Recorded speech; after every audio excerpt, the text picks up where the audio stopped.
let's take a look at praising and scolding. Command menu commands for raising happiness and discipline, or reducing happiness and discipline.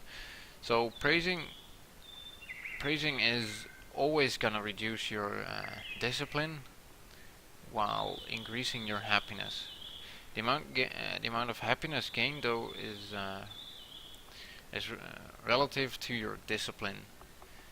And for scolding goes, it can increase your happiness and discipline, or otherwise it will increase your discipline while reducing your happiness. So let's start with praising. Praising works by increasing your happiness by 10% of your discipline, of your current discipline, rounded down to the whole number, plus 2. Whereas your discipline will always go down. So I'll try and show you this. I'll set my discipline to 0 and set my happiness to 0 as well. This is just to show you the base gain of happiness. So I'm simply gonna praise it right now. There we go. So we gain 2 happiness because our discipline is absolutely 0. If I increase my discipline to 100, my happiness to 0, and I praise him, let's take a look. We gain 12 happiness and lose 5 discipline in the process, because we started with 100 discipline, 0 happiness, and we end up with 12 happiness and 95 discipline. So plus 12 minus 9. But what happens if I set it to 50? Because as I said, it's relative to your discipline, and the formula is 10% of your discipline rounded down to the nearest number, whole number, plus 2. So that should mean that we gain 5 plus 2, as 10% of 50 is 5, plus 2 base happiness.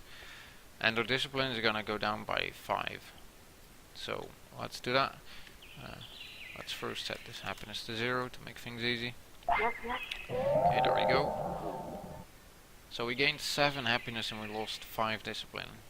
Again, 5 was 10% of 50, rounded down to the whole number, still 5 plus 2. But what if I give him 59 discipline, 0 happiness, and then praise him? It's still plus 7 because of the rounding down effect. So independent of whether it's 50 or up to 59, it all gives the same happiness because it rounds down. So basically what that means is that if you chain praise him, you're gonna gain less happiness at the same cost of discipline every time. To show you that, again, let's start with 0 happiness, start with 50 discipline, and I'm gonna praise him 3 times. Keep an eye out for the happiness gain. So that's 7 this time. 0 to 7 is 7. From 7 up, we only gain 6 up to 13. Then again plus 6 because we had 40 discipline. But now, from 19 to 24, it's only 5 gained. So the more you praise, the less discipline you will gain, according to the formula. Right, so let's continue on to scolding. Like I said, scolding is gonna reduce, possibly gonna increase your happiness and discipline, or otherwise it's gonna reduce your happiness and increase your discipline, depending on the situation. So I'll set my discipline to 0. My happiness is 0 as well. Can go into minus 100. So I'm gonna try and feed him a brain chip. He will most likely refuse, like he did. I'm not gonna move. That is key important. Don't move until you fed him the item that you want at the very end. So I'm now gonna scold him because I haven't moved. This is then a reasonable scold, and he accepts it. And we gain 3 happiness and 8 discipline. And now I can feed him any item I want. that he can actually take. So Digivolution items like the White Wing, Red Ruby, Flaming Mane, or like the Brain Chip that we tried, or even a Port Potty. Well, I'm not even, to be honest, I'm not sure if you will accept it right now, as he doesn't have to poo, but yeah, even that he takes. Right, so I'll show you again what I meant with not moving. So I set everything to 0. I try and feed him the Brain Chip. He refuses. I now move like 1 tap to the right, and I'm gonna scold him. There we go. He does not like it because it was an unreasonable scold. So we lost 10 happiness down to the point of -10, but we gained only 2 discipline. So it's a lot less. You just can't move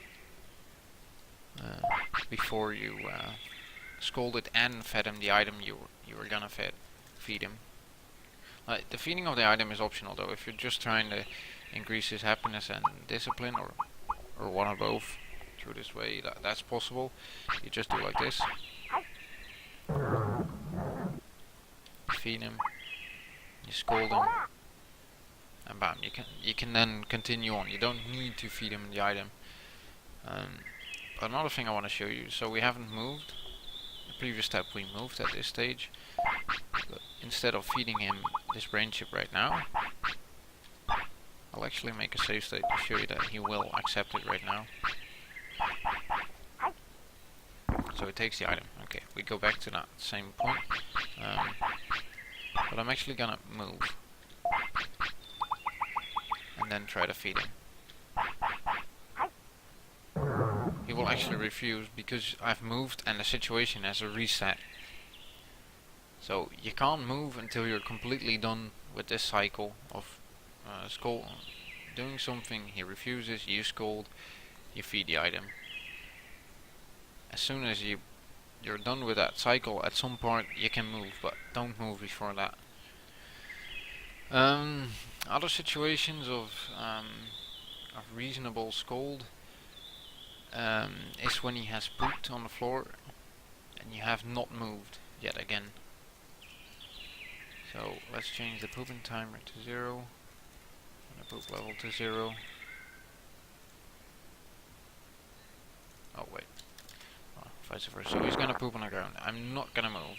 So I haven't moved at this point. I'll set his happiness and discipline to 0 to make things easier. Still haven't moved. I'm actually gonna scold him right now. And he will accept it and will gain the reasonable scold bonus. As you can see, +3 happiness, +8 discipline.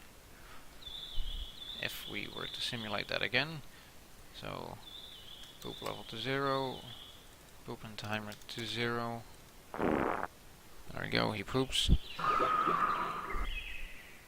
I move 1 bit, then I scold him. It's an unreasonable scold.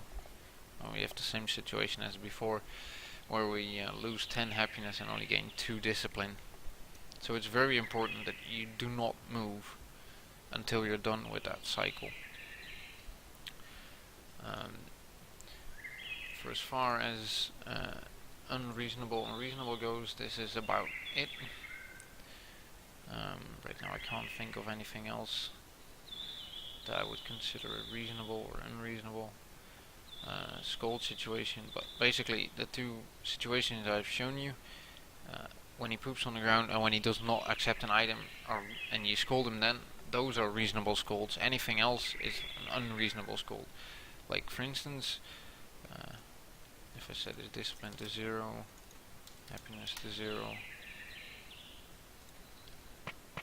I just walk about, like this. Let's change screen. So it's a random point at gameplay basically. If I just gonna scold him right now, he's gonna get pissed at me.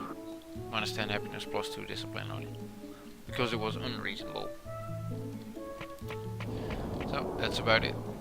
So keep in mind, if he does poo on the ground, you can recover some stat losses from scolding him, as long as you do not move at all.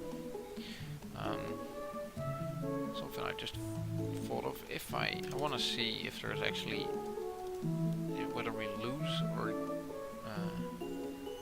we can actually gain some from scolding him when he poops, because I've never actually tried that, to be honest. Wait, let's go back to this situation. Yeah, so poop level 0,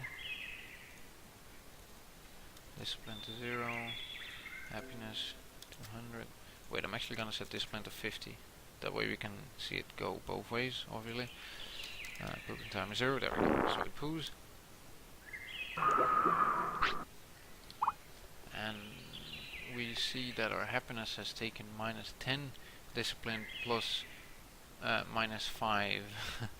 So we're not getting, we're just gonna we're gonna partially counter it. So in total we've gained 3 discipline though. We've gained 3 discipline obviously because we gain 8, but we've lost 3 happiness. So again, if you want your Digimon to, for some special Digivolution you want a discipline to be maxed out, like let's say Birdamon to the Edramon, you've got some happy shrooms and a blue apple left. You just need to get his discipline higher. You don't want to. If you just want to raise his discipline, I'm thinking like maybe you could do it better this way, but nah. In any case, if it happens, you can recover some happiness and actually get a boost in discipline by scolding him after he poos. It's quite trivial though, but it's some form of damage control basically. Well, good luck out there guys. I hope this has been helpful. See you on the stream maybe. Cheers.